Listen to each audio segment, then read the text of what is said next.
Assalamualaikum warahmatullahi wabarakatuh. Salam sejahtera buat kita semua. Semoga kita semua dalam keadaan sehat jasmani dan rohani, tidak kekurangan satu apapun. Amin ya robbal alamin. Oke, Mimin akan melanjutkan cerita Liontin Giok Naganya. Bab tahun 1101 sampai tahun 1105. Jika sumpit ini mengenai elang gunung tua, itu akan langsung membutakan salah satu mata elang gunung tua. Terlihat bahwa wanita ini juga pria yang kejam jika dia tidak setuju dengannya. Ye Chong menghembuskan napas dengan tenang.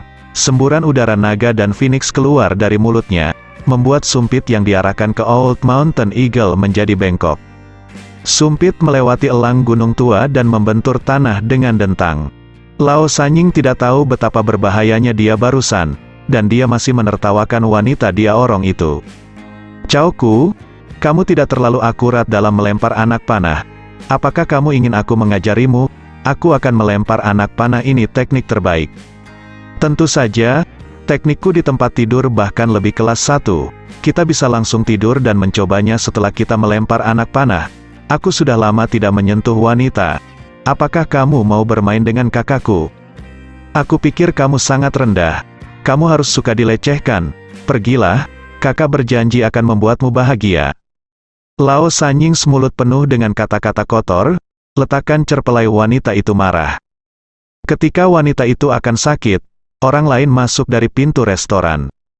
Ketika Ye Chong melihat orang itu, dia tercengang. Itu tidak lain adalah Gunung Wanjian dari Kong Tong Men.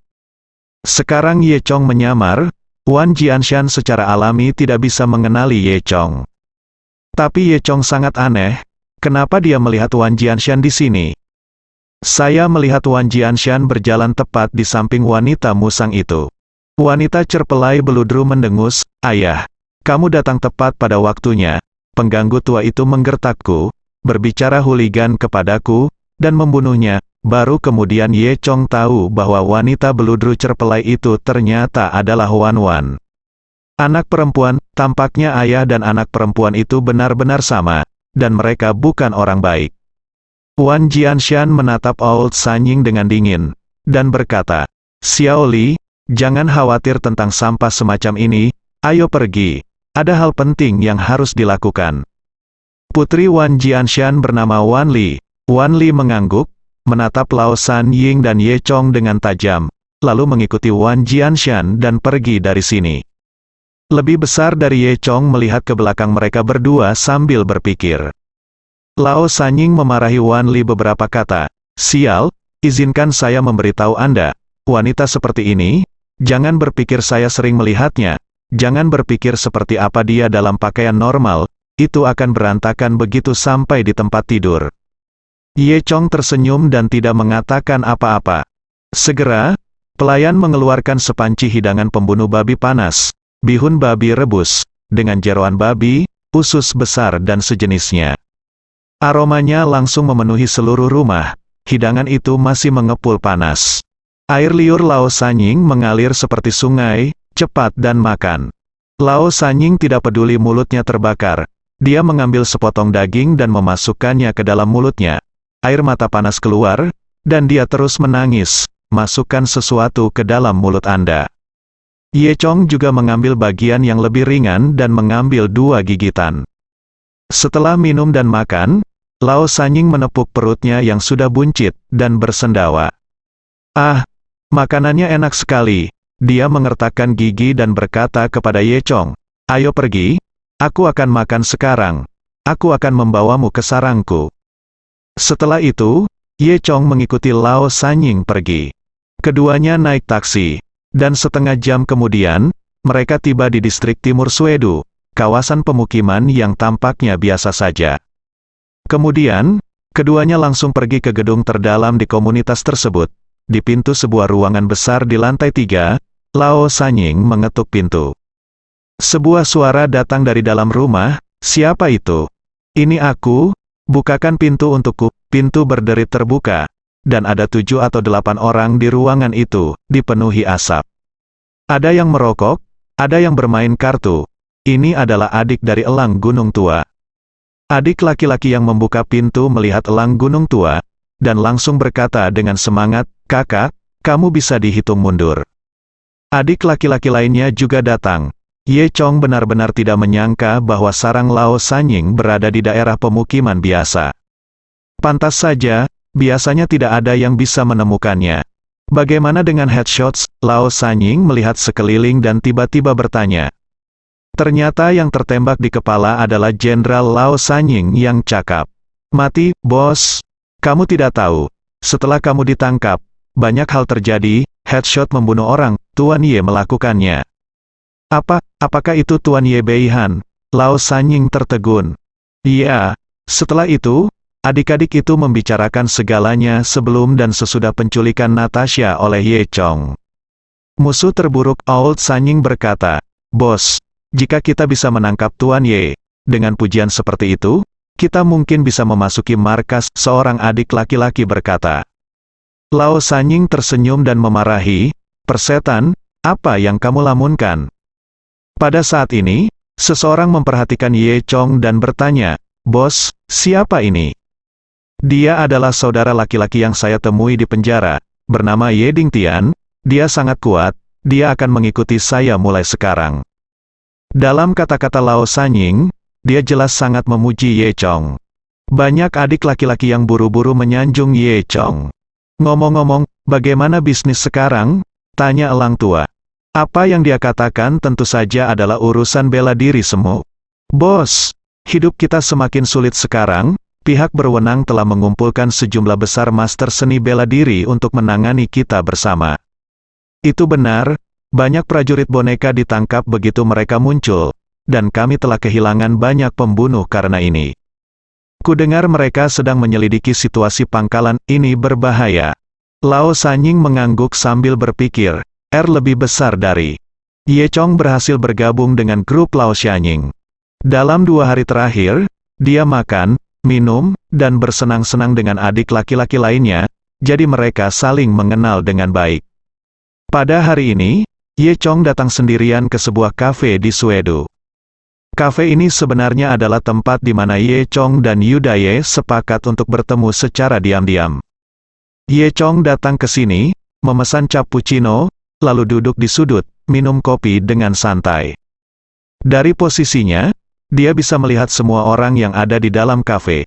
Setelah mengamati beberapa saat, tidak ada yang aneh. Tidak lama kemudian, seorang wanita tua berpakaian sangat bagus masuk. Wanita tua itu masuk dengan rambut perak keriting, tas kain bermotif bunga, dan jaket bermotif bunga. Bibi, mau minum apa? Tanya pelayan itu. Beri aku latte yang sangat kental. Pasti sangat kuat. Suara wanita tua itu sedikit serak. Pelayan itu berkata, oke, tolong tunggu sebentar. Kemudian, wanita tua itu berjalan ke arah Ye Chong. Apakah ada orang di sini? Ye Chong menggelengkan kepalanya, dan wanita tua itu duduk. Faktanya, pertama kali wanita tua itu masuk, Ye Chong sudah menyadari bahwa ini adalah Yu Daye yang berpura-pura. Setelah beberapa saat, pelayan membawakan kopi yang diminta oleh wanita tua itu, atau Yu Daye. Melihat tidak ada orang di sekitar, Yu Daye berbisik kepada Ye Chong. Tuan, apakah Anda minum kopi dengan gula? Ye Chong berkata, saya tidak menambahkan gula. Yu Daye berkata, rasanya tidak enak, tanpa gula. Katakan, berapa banyak gula yang harus saya tambahkan? Totalnya ada 3 potong. Tambahkan 2 potong, dan ambil 1. Apakah kamu mengambil 1 bagian untuk ditukar dengan buku foto Nanako Ogawa? Kata Ye Chong. Ini, Yu Daye tertawa, benar-benar Anda, Tuan Ye, sepertinya Anda telah berhasil menyelesaikan tugas. Ternyata apa yang mereka berdua katakan barusan adalah kata sandi. Adapun Nanako Ogawa, tentu saja itu adalah ide Yu Daye. Ye Chong terdiam saat mendengar kata-kata kode Yu Daye. Jika bukan karena kendala waktu, Ye Chong tidak akan setuju untuk menggunakan kata kode ini. Ye Chong tersenyum dan berkata, sekarang, saya telah berhasil bergabung dengan geng Lao Sanying. Tetapi saya menemukan bahwa Lao Sanying dan pangkat mereka sebenarnya tidak tinggi. Saya belajar dari mereka bahwa harus ada pangkalan rahasia untuk Sudo Martialis di wilayah dingin utara. Tetapi saya tidak tahu persis di mana itu. Karena level mereka tidak dapat memasuki pangkalan sama sekali. Yu Daye mengangguk. Lihat, kami datang ke arah yang benar, kami mencoba mencari cara untuk menyelidiki markas rahasia ini.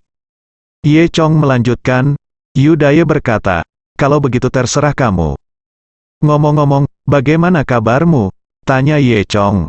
Yu Daye berkata, sekarang, selain master utama yang diundang Zhou Chuan, saya juga telah mengundang banyak ahli. Kami untuk sementara membentuk sebuah organisasi, aliansi anti-sudo prajurit. Chong tersenyum dan berkata, nama itu sangat mendominasi. Yu Daye melanjutkan, namun, baru-baru ini, banyak putra kaya dari ibu kota datang untuk bergabung dengan kami. Mereka datang dari ibu kota, dan mereka juga datang untuk membantu. Ye Chong bertanya dengan rasa ingin tahu. Yu Daye tersenyum kecut dan berkata, mengapa saya bisa membantu Anda? Itu hanya kantong anggur dan kantong beras. Mereka datang ke sini hanya untuk menyepu emas, dan mereka menunggu untuk kembali sehingga mereka bisa dipromosikan dan menjadi kaya. Itu dia, kata Ye Chong Sin. Pasti teman-teman dari ibu kota inilah yang mendengar bahwa saluran kedua sedang melakukan tugas di sini. Jadi mereka mempercayakan hubungan mereka untuk bergabung dengan aliansi. Mereka tidak perlu melakukan apa-apa, mereka hanya tinggal di sini sebentar, dan mereka bisa mendapatkan pengalaman dan kinerja setelah kembali. Kemudian Anda bisa dipromosikan dan menjadi kaya secara logis. Hal semacam ini sangat umum, meskipun Yu Daye tidak mau, tidak ada yang bisa dia lakukan. Ye Chong berkata, selama mereka tidak membuat masalah bagi kita. Yu Daye menghela nafas dan melanjutkan, ngomong-ngomong, seorang gadis bernama Zhao Min datang kepadaku sebelum aku datang. Zhao Min? Chong diambil terkejut, apa yang terjadi? Tampaknya ada wanita tua yang sakit, dan tidak ada yang bisa menyembuhkannya kecuali kamu. Jadi gadis kecil ini mencarimu kemana-mana dan menemukanku, kata Yu Daye. Wanita tua apa? Ye Chong merasa sedikit aneh. Faktanya, fakta bahwa Ye Chong dipenjara diketahui oleh sejumlah kecil orang. Banyak orang, termasuk Zhao Min, tidak tahu apa yang Ye Chong lakukan. Mereka hanya tahu tugas apa yang akan dilakukan Ye Chong. Sebelum Ye Chong pergi, dia menyuruh Yu Daye untuk menjaga Zhao Min dan yang lainnya. Jadi Zhao Min menemukan Yu Daye. Tunggu aku untuk melihat ke belakang, kata Ye Chong. Yu Daye mengangguk, oke. Kalau begitu kita akan bertemu lagi di sini pada waktu yang sama minggu depan. Ye Chong bertanya pada Yu Daye, bisakah kamu mengubah kata sandinya? Yu Daye tersenyum, aku sudah lama memikirkan kata sandi ini, aku baru saja mengetahuinya. Ye Chong tidak repot-repot berbicara dengan Yu Daye, jadi dia berdiri dan pergi lebih dulu. Di sisi lain, Yu Daye dengan santai menyilangkan kakinya dan bersenandung sedikit, lalu menghabiskan kopinya sebelum pergi. Setelah langit menjadi gelap, Ye Chong diam-diam menyelinap kembali ke villa sendirian. Zhao Min memang ada di sini. Dia tidak pergi ke toko barang antik akhir-akhir ini, karena dia telah mengurus. Adalah tentang wanita tua itu. Wanita tua ini adalah orang yang menerima Ye Chong dan Zhao Min di kaki Gunung Chonggu. Saat ini, Zhao Min sedang duduk di sofa sambil menggaruk-garuk kakinya sambil menonton TV. Ye Chong tiba-tiba muncul di depan Zhao Min, mengejutkannya. Zhao Min membuat postur defensif, siapa kamu? Ini aku, kata Ye Chong. Aku hanya bertanya, siapa kamu? Zhao Min bertanya lagi. Saat itulah Ye Chong ingat bahwa dia telah menyamar sepanjang waktu. Dia mengutuk dirinya sendiri karena begitu bodoh, lalu menyeka wajahnya, mengungkapkan warna aslinya.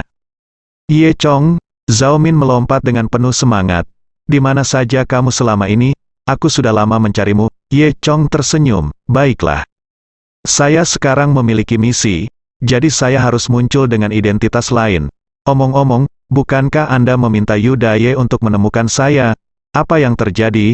Zhao Min berkata, datang dan lihat bersamaku. Mengatakan itu, Zhao Min kemudian dia membawa Ye Chong ke ruang tamu.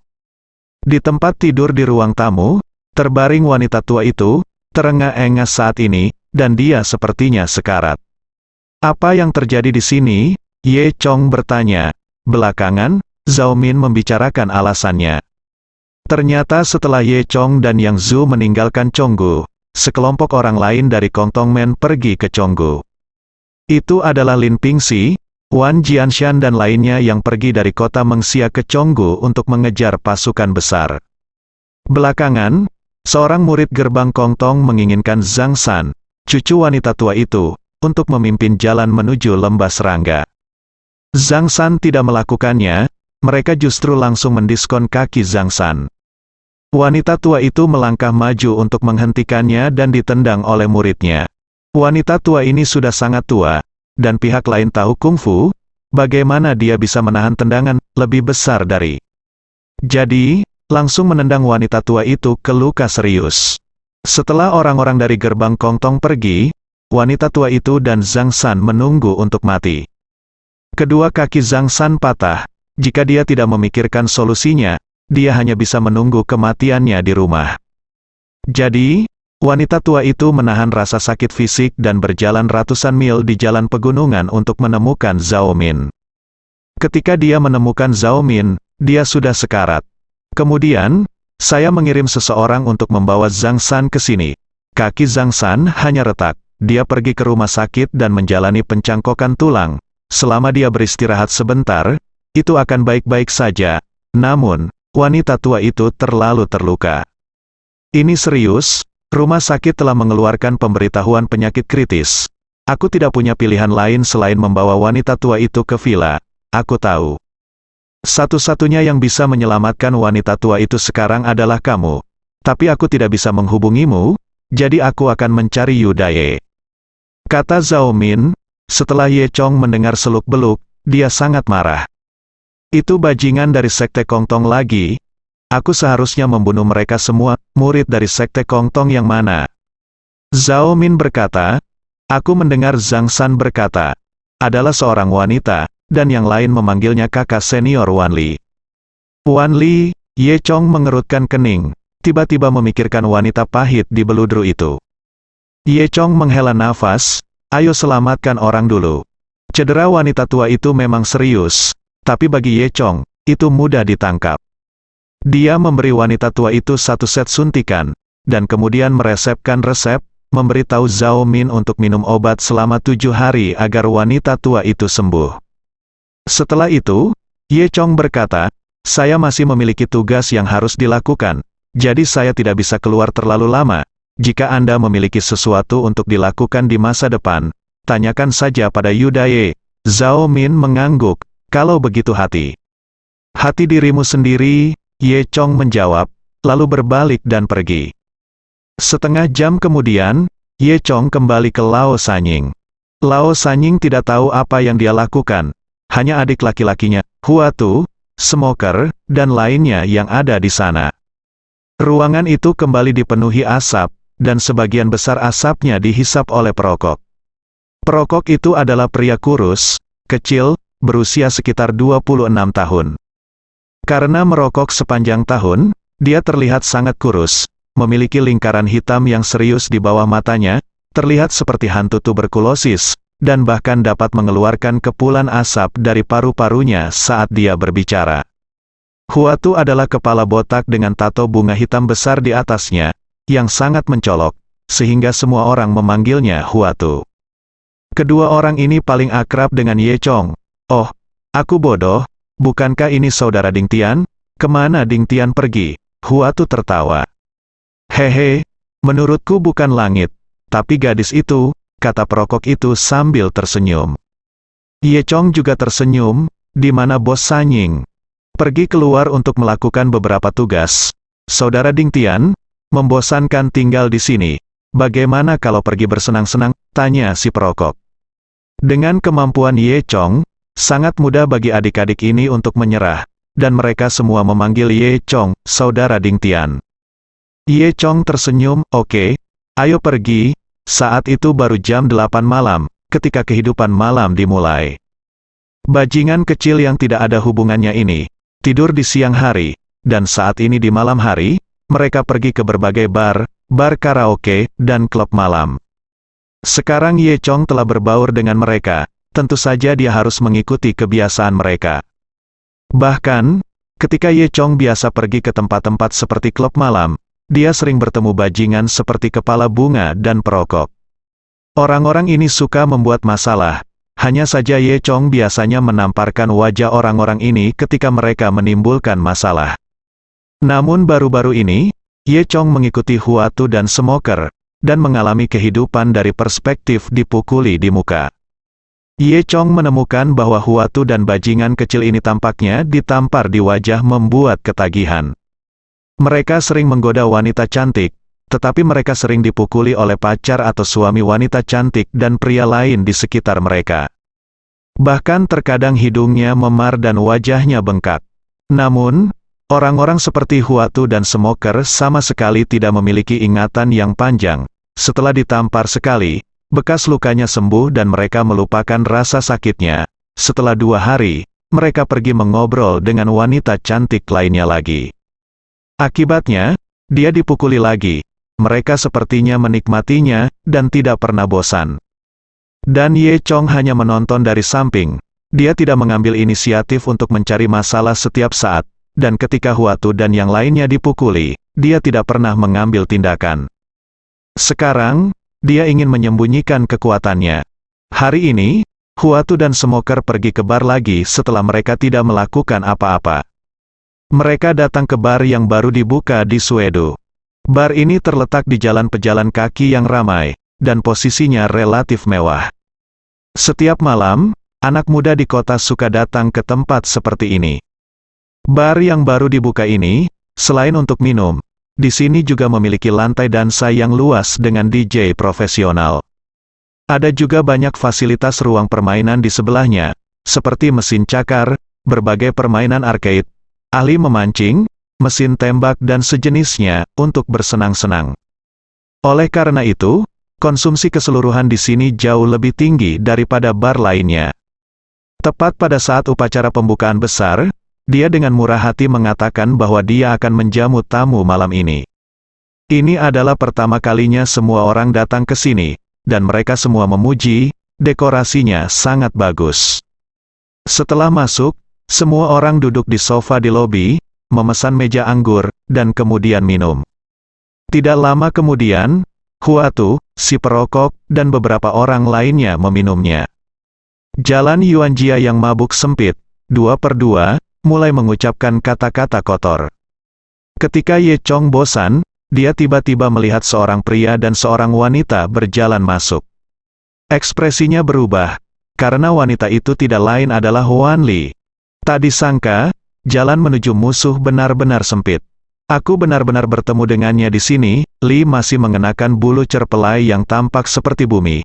Bagian bawah tubuhnya mengenakan stocking sutra yang bisa disebut artefak yang memperlihatkan kaki, dan dia mengenakan sepasang sepatu hak tinggi.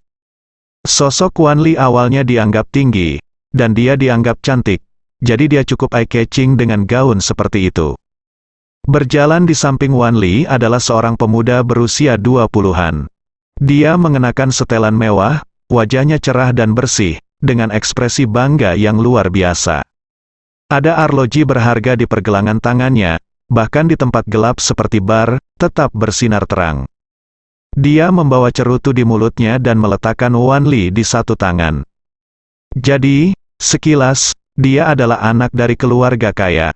Ye Chong memandang Huan Li dan berpikir keras. Dia tahu bahwa Huan Li adalah putri Wan Jianshan dari gerbang Kongtong. Sejak dia membunuh kepala sekte Kongtong, seluruh sekte Kongtong sekarang mendengarkan Wan Jianshan. Dan Huan Li juga naik mengikuti arus. Ayahnya sekarang menjadi penjabat kepala, dan dia adalah orang nomor 2 di sekte Kongtong. Di sisi lain, gerbang Kongtong memiliki status tinggi di aliansi anti-Sudo Warrior, yang berarti Huan Li juga bisa dianggap sebagai tokoh kunci dalam aliansi anti-Sudo Warrior. Bahkan, Anti-Sudo Warrior Alliance, sebagai organisasi penentang organisasi Sudo Warrior, telah diakui oleh pemerintah dan masyarakat. Orang-orang Beihan sekarang menggantungkan harapan mereka pada aliansi anti-Sudo Warrior. Oleh karena itu, organisasi Sudo Warrior memiliki banyak dukungan untuk anti-Sudo Warrior Alliance akan membenci sampai ke tulang. Bukankah akan menjadi pencapaian yang luar biasa jika tokoh kunci dalam aliansi anti-Sudo Warrior dapat ditangkap? Dengan ini, kamu seharusnya bisa masuk ke markas. Berpikir dalam benak Ye Chong, dia tidak bisa tidak melihat Huan Li 2 kali lagi, dan berkata dalam hatinya, wanita ini sangat kejam. Dia pantas mendapatkannya. Pada saat ini, Huatu menyentuh Ye Chong. Hei, Saudara Ding Tian, apakah kamu menyukai wanita itu? Kepulan asap melayang, dan si perokok yang berbicara. Saya pikir Saudara Ding Tian tidak pernah dekat dengan wanita. Biasanya ketika kami berhubungan dengan gadis kecil, Saudara Ding Tian tidak, aku bahkan tidak melihatnya. Mengapa matamu begitu lurus hari ini?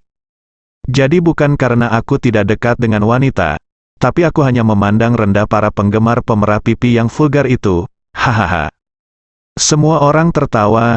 Namun, Saudara Ding Tian, kamu benar-benar memiliki mata yang bagus. Wanita ini sangat cantik. Dan, melihat cara dia berjalan dengan dua kaki, aku tahu dia pasti gila di tempat tidur. Avatar itu tampak layak dan dianalisis. Perokok itu berkata lagi. Namun, saya pikir Anda harus menyerah. Lihat anak di sebelahnya. Dia berpakaian sangat bagus. Dia pasti bukan orang biasa. Saya kira kita tidak bisa main-main dengannya. Jangan melihat kepala bunga dan perokok yang selalu membuat masalah. Tapi, mereka juga pintar, dan sekilas bisa tahu siapa yang bisa mereka ganggu dan siapa yang tidak. Mereka hanya memprovokasi orang yang bisa diprovokasi, seperti Wan Li dan orang kaya itu. Mereka tidak pernah memprovokasi orang yang tidak mampu mereka bayar. Ye Chong tersenyum dan tidak mengatakan apa-apa, tapi dia sudah mulai merencanakan dalam pikirannya bagaimana cara menangkap Wan Li. Dia tidak ingin memperlihatkan kekuatannya, jadi tentu saja dia tidak bisa menggunakan kekuatan. Tingkat kultivasi Wan Li ini tidak rendah. Lagi pula dia adalah murid dari Sekte Kong Tong, Huatu, Smoker dan yang lainnya bukan tandingan Wan Li. Oleh karena itu, wajar untuk mencari jalan. Ayo pergi ke sana dan mainkan mesin tembak, saran Huatu. Semua orang setuju bahwa Ye Chong juga diseret ke sebelah untuk bermain dengan mesin tembak. Mesin tembak ini adalah game yang sangat populer. Anda harus melempar bola basket dalam jumlah yang cukup dalam waktu yang ditentukan dan mencetak poin. Tingkat pertama relatif mudah, karena keranjang tidak bergerak. Di level selanjutnya, keranjang akan mulai bergerak, dan semakin dekat levelnya, semakin cepat ia akan bergerak. Jadi, tidak sesederhana kedengarannya. Game ini sangat populer di industri, bahkan ada liga nasional. Mereka yang bisa mendapatkan 5.000 poin dianggap yang terbaik dari yang terbaik. Di kamar sebelah, total ada 3 mesin tembak. Di sekitar setiap mesin tembak, ada banyak orang yang menonton. Apalagi penontonnya banyak yang cewek-cewek muda. Begitu ada yang vote bagus dan mendapat skor tinggi, cewek-cewek ini akan berteriak, "Wow, hebat sekali," atau semacamnya. Ye Chong akhirnya mengerti mengapa Huatu dan Smokey mengatakan permainan ini sangat menyenangkan. Dia akhirnya tahu di mana kesenangannya. Huatu dan perokok hanya ingin pamer di depan gadis-gadis kecil ini. Mungkin mereka bisa mengambil kesempatan untuk memulai percakapan atau semacamnya. Namun, keterampilan mereka benar-benar buruk. Semua orang menunggu beberapa menit, dan mesin tembak di tengah akhirnya kosong. Huatu segera merebutnya, dan pertama-tama menginvestasikan 3 koin permainan di dalamnya. Dia tersenyum dan berkata, "Lihat aku," lalu dia mengambil bola basket. Dengan suara dentang itu mengenai keranjang dan meleset. Bola basket meluncur menuruni lereng di bawah keranjang dan meluncur ke Huatu lagi. Huatu mengutuk, lalu mengambil bola basket, lalu, yang kedua, yang ketiga, yang keempat, semuanya meleset. Waktu berlalu detik demi detik, para perokok di sebelahnya semua menertawakannya. "Yo, aku Cao, kamu tidak akan bisa melakukannya hari ini. Kamu melewatkan salah satunya, kurang dari bear lebih besar dari." Huatu mengutuk dan mempercepat tembakannya. Akhirnya ketika saatnya tiba, Huatu hanya mencetak 3 gol dan gagal melewati level pertama. Kemudian, perokok meremas, "Lihat aku," permainan dimulai, dan kemudian permainan berakhir. Dia sedikit lebih baik dari Huatu dan mencetak 5 gol, tetapi masih gagal melewati umpan pertama. Setelah 2 tembakan, mereka melihat sekeliling. Pada dasarnya semua orang pergi, dan mereka semua lari ke 2 mesin tembak lainnya untuk melihat-lihat. Keduanya memiliki senyum masam di wajah mereka. Ye Chong juga ada di sampingnya, tersenyum tidak ramah. Perokok itu berkata, "Hei, saudara Ding Tian, kenapa kamu tidak mencobanya? Kamu belum memainkannya, tapi ini menyenangkan, dan kamu akan ketagihan begitu kamu memainkannya." Ye Chong tertawa di dalam hatinya, dan dia tidak melihat kecanduannya. Pada saat ini, hanya seringai mengejek datang dari pintu. Sebuah suara sarkastik berkata, "Sekelompok udik. Apakah mereka masih memainkan mesin tembak di sini? Lucu sekali." Tidak. Lain adalah Wan Li yang berbicara. Ternyata Wan Li dan anak orang kaya itu sudah datang. "Kakak Qiang, aku ingin melihatmu memainkan mesin tembak. Bukankah kamu memberitahuku bahwa kamu sangat pandai memainkan mesin tembak? Kamu bisa mencetak lebih dari 5.000 poin dengan santai. Mengapa kamu tidak memainkannya?" Wan Li berkata dengan memesona kepada putra kaya Said. Ye Chong sebenarnya sangat aneh. Status Wan Li di gerbang Kongtong sudah cukup tinggi. Secara umum, pria berputar di sekelilingnya.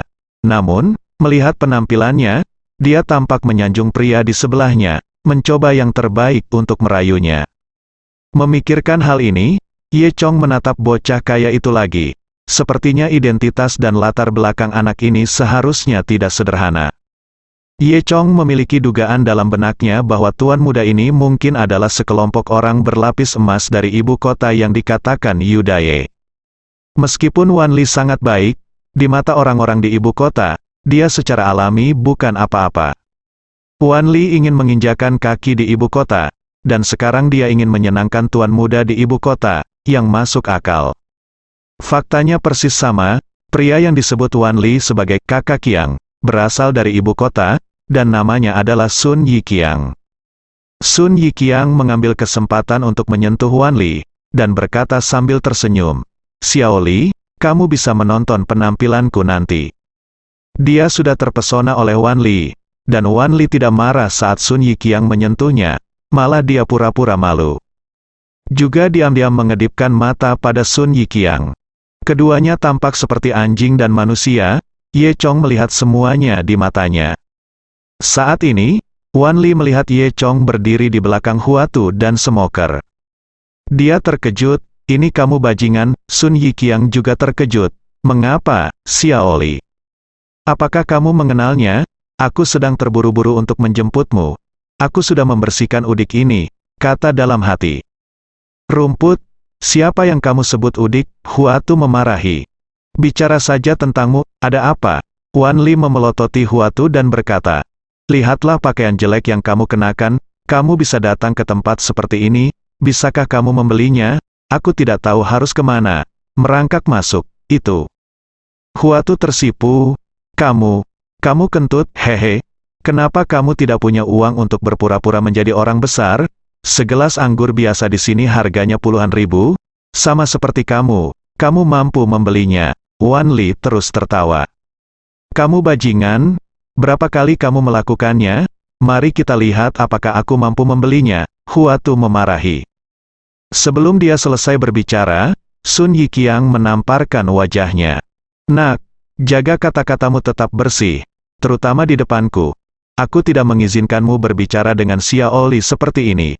Jika kamu membiarkan aku mendengarmu lagi, aku akan memotong lidahmu." Wan Li memandang Sun Yiqiang dengan menawan. "Kakak Qiang, kamu sangat baik padaku."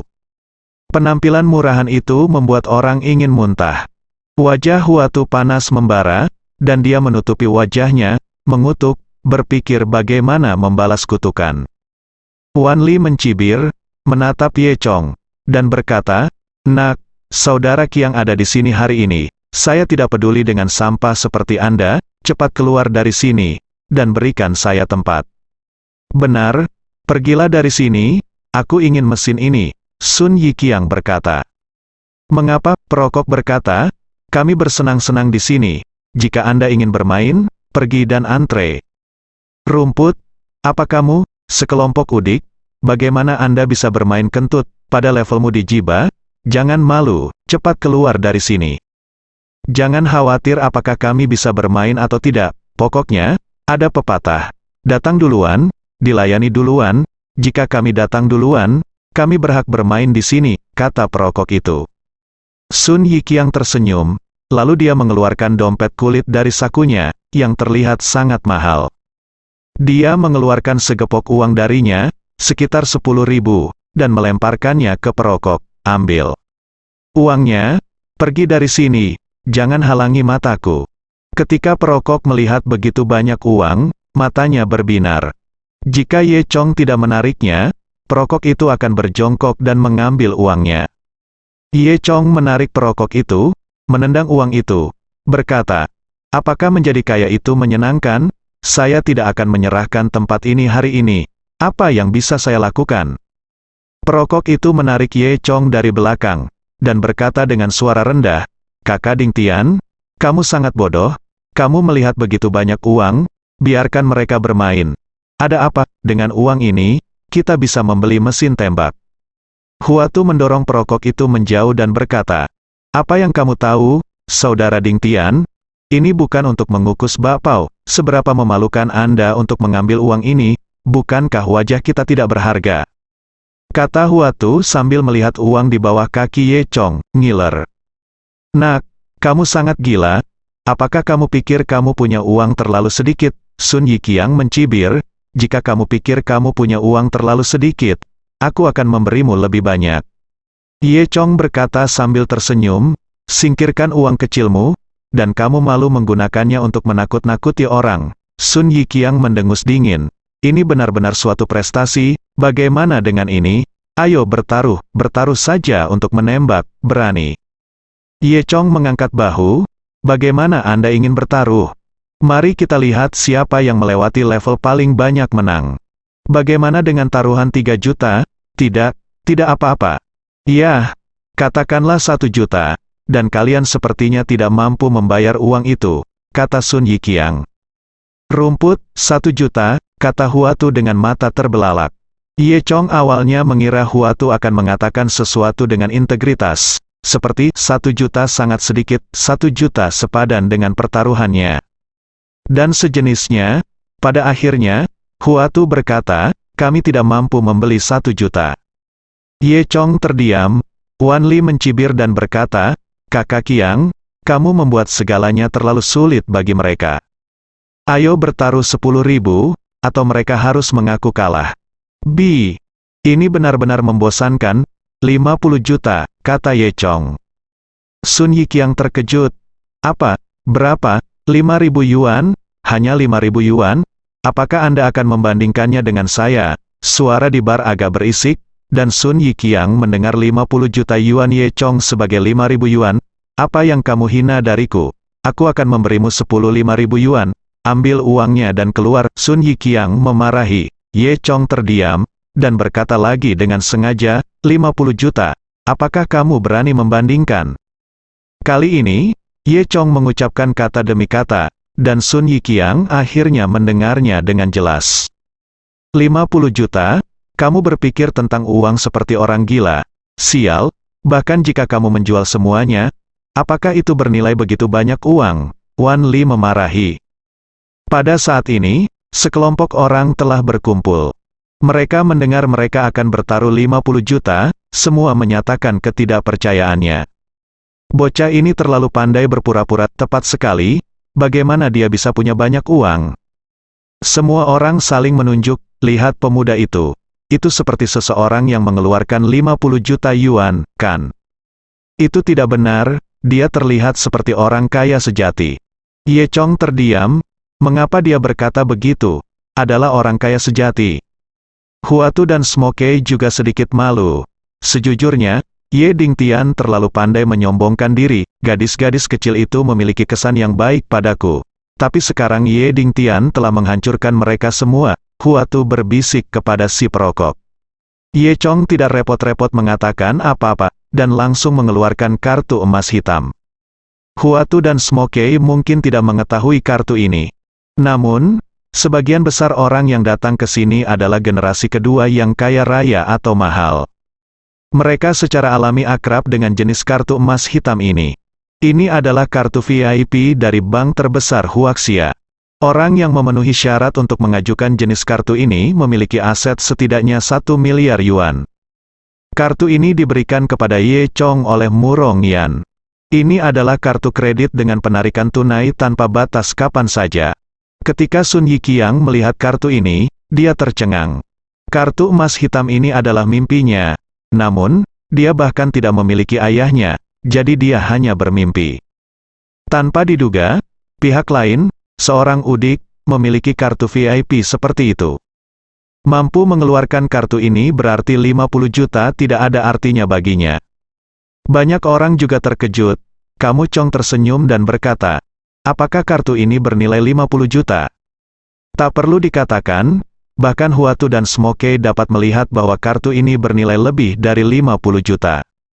Chaoku, dari mana Ye Dingtian mendapatkan kartu ini? Huatu bertanya dengan suara rendah, perokok.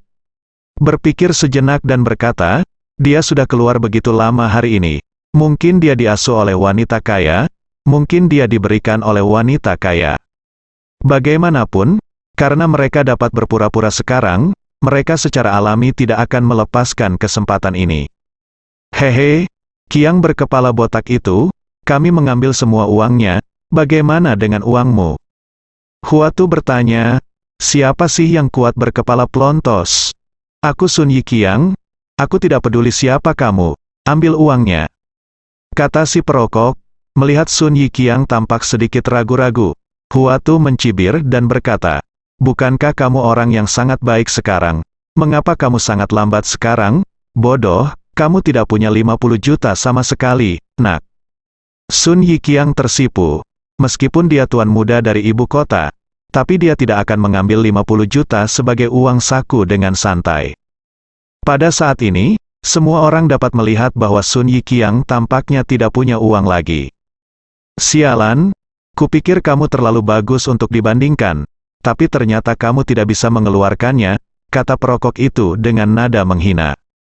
Huatu juga mengambil kesempatan untuk mengejek, apa-apaan, itu hanya koin pembunuh. Saya tidak bisa mendapatkan uangnya, jadi saya masih berpura-pura di sini, dan saya ingin membayar Anda 5.000 yuan, pulanglah dan bermainlah denganku. Apakah ada 50 juta yuan? Jangan buru-buru, jangan mengganggu di sini, masa depan. Jika kamu tidak punya uang, jangan berpura-pura menjadi brengsek, hati-hati dan jadilah lelucon. Kalian berdua berbicara satu sama lain, mencibir pada Sun Yiqiang. Sun Yiqiang sangat tertekan sehingga wajahnya menjadi pucat. Dia memarahi, persetan, apa yang kamu lihat? Maaf siapa? 50 juta adalah 50 juta, siapa bilang aku tidak bisa mengeluarkannya? Kalau begitu keluarkan, omong kosong bukan apa-apa, keluarkan. Perokok berkata. Sun Yiqiang tersipu dan mengeluarkan sepotong batu giok dari lehernya. Dia berkata, batu giok ini diwarisi dari keluarga kami dan bernilai ratusan juta, apakah itu bernilai 50 juta?